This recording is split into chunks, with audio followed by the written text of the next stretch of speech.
Do you realize what we're talking about here on air? I have literally over 100 government-funded textbooks like Eco Science by the White House Science Czar. I have a mainstream news article from 2006 where he talked about population reduction and drugging the population. That's all these people talk about. We've got books written over 100 years ago how they were going to do it, and they've done it. As Aldous Huxley said when he wrote Brave New World in '33, this is what the top scientists that he worked with, his brother later headed up the United Nations UNESCO as the Secretary General of UNESCO and called for it. So, Dr. Blaylock, let's talk about specifically what fluoride does, because the studies I've seen show that it doesn't just cause IQ reduction and a dumbing down, but that it causes people to become more servile. And there's no denying that lithium does this, and they're admitting they want lithium for that purpose. Well, this is part of the study that Dr. Mullenix did. She's one of the world's top neurotoxicologists. When she found that if you gave fluoride to animals after they were born, they become extremely apathetic. And they become what she described as couch potatoes. They just don't have a sense of doing anything productive.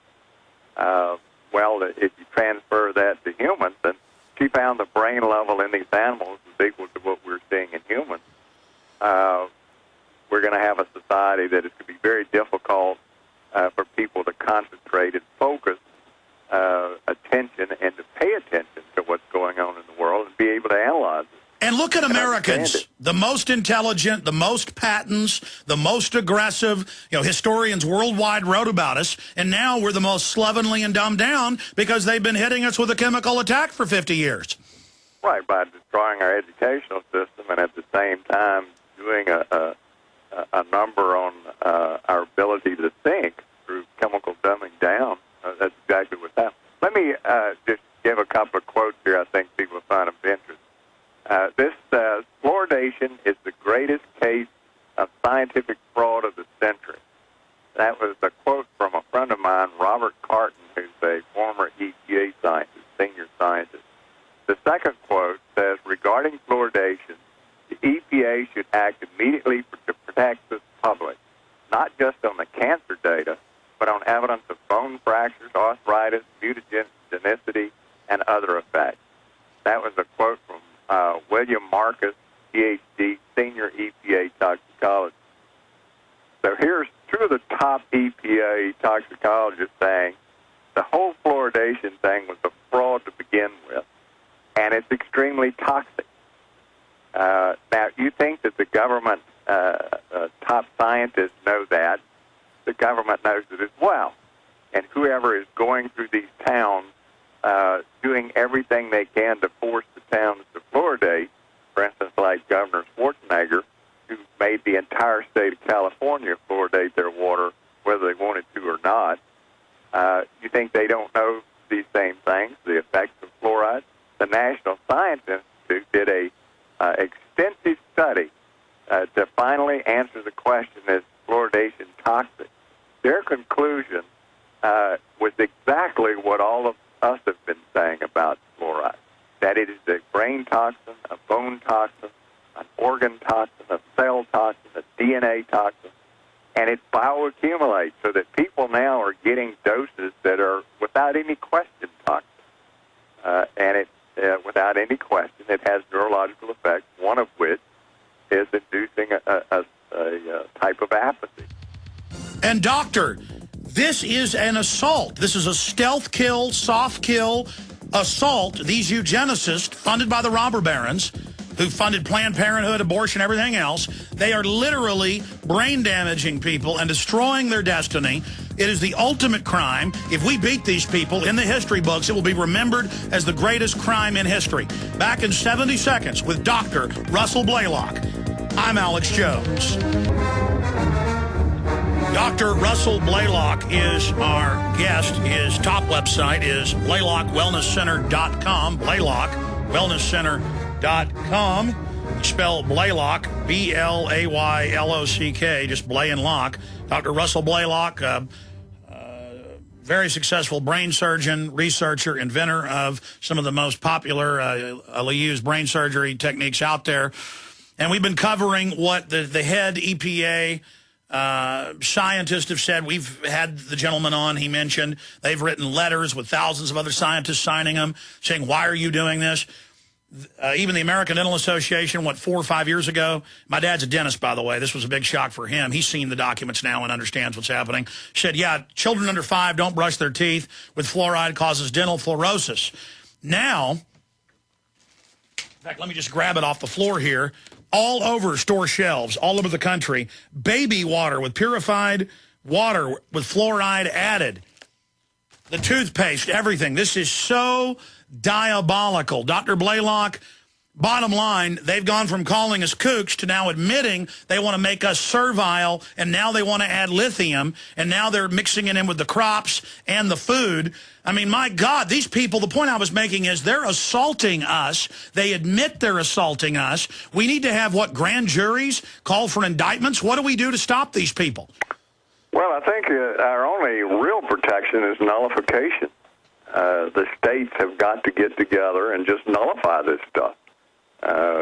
Say we're not fluoridating anything, and we're not putting lithium in our water, and the federal government has no constitutional authority to do such a thing, and nullify it. People should read his new book by Thomas Woods on nullification. I just recently read the history of nullification, and it's our greatest protection. The states got together and ratified the Constitution with the assurance that they would retain their sovereignty and rights as guaranteed by that Constitution. Now the federal government says, no, there's no states, it's only individuals, and the majority rules. Well, if you read these articles about this lithium fluoridation, that's exactly what they said. As one of them says, as long as the negative consequences or inconveniences are relatively minor, water fortification seems to be one of those cases where the majority preference and interest should prevail. Well, here's the problem. Let's look at fluoridation again. They admit, everybody admits, and all the scientific studies admit, that there's a subgroup of people that are highly sensitive to water fluoridation toxicity. People who have chronic illnesses, people who have chronic kidney disease, people who have certain neurological diseases, pregnant women, small babies.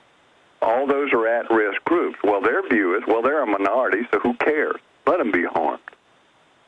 And that's what they're saying about the lithium. Well, yeah, there's people that could be harmed, but the majority should rule. Well, this country's not based on majority rule.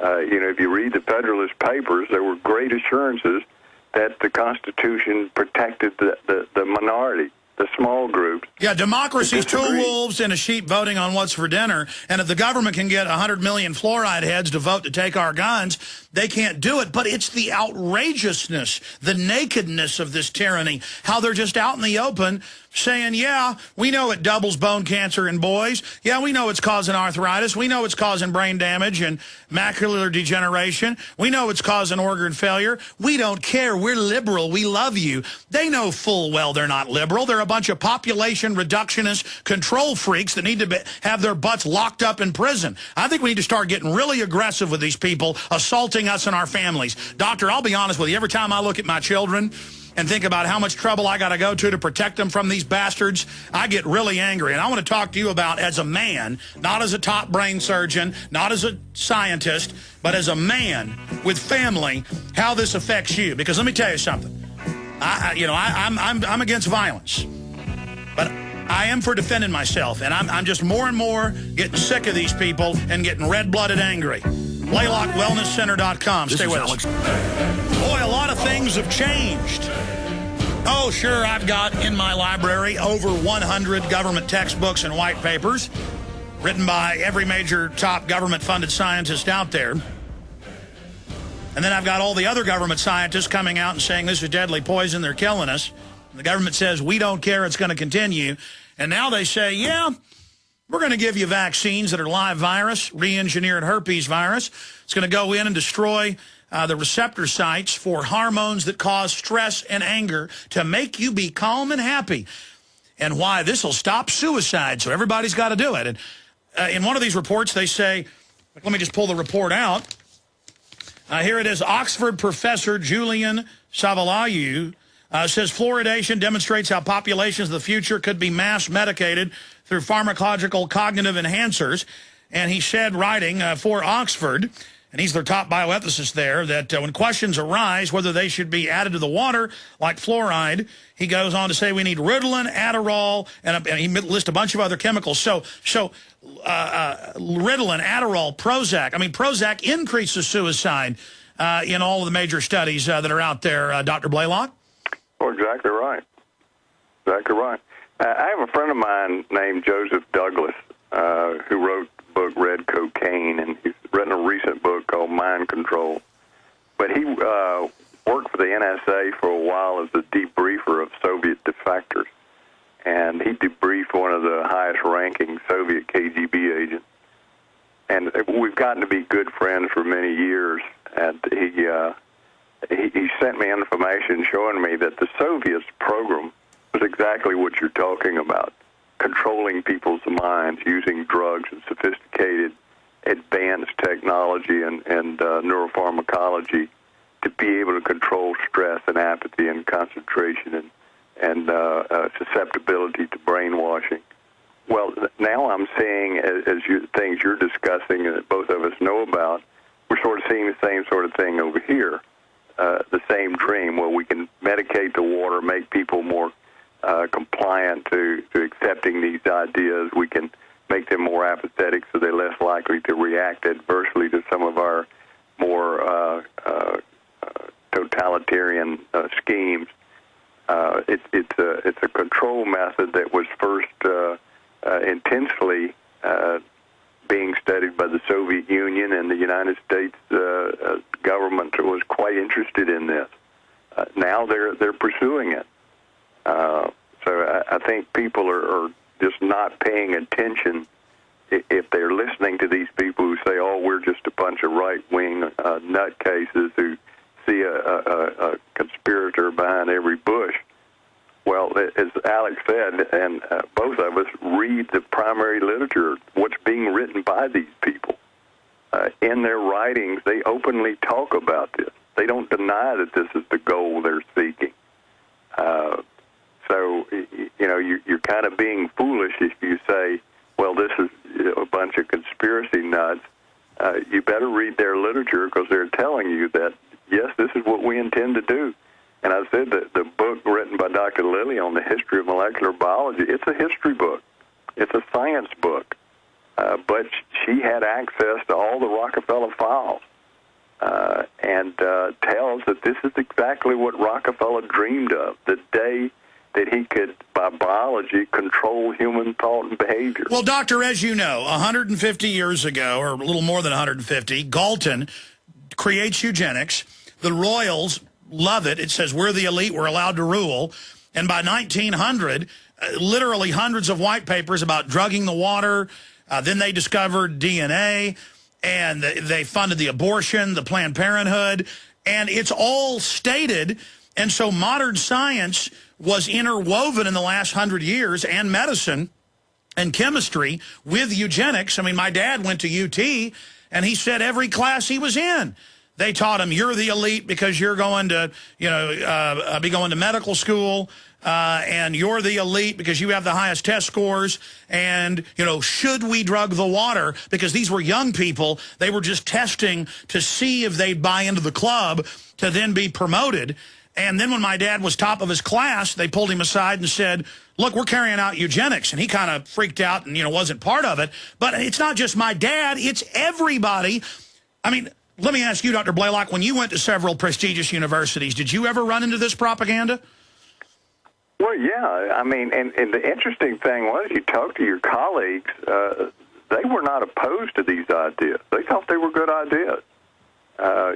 There's this elitist mentality that Tom Sowell wrote a whole book about, that they think that they should rule society, and your job is to do what they tell you. That's visions of the anointed. Visions of the anointed, and that's, it all stems back to an ancient principle of Gnosticism. And Gnosticism basically says that there are certain people on earth who have tremendous wisdom, and they should rule the world.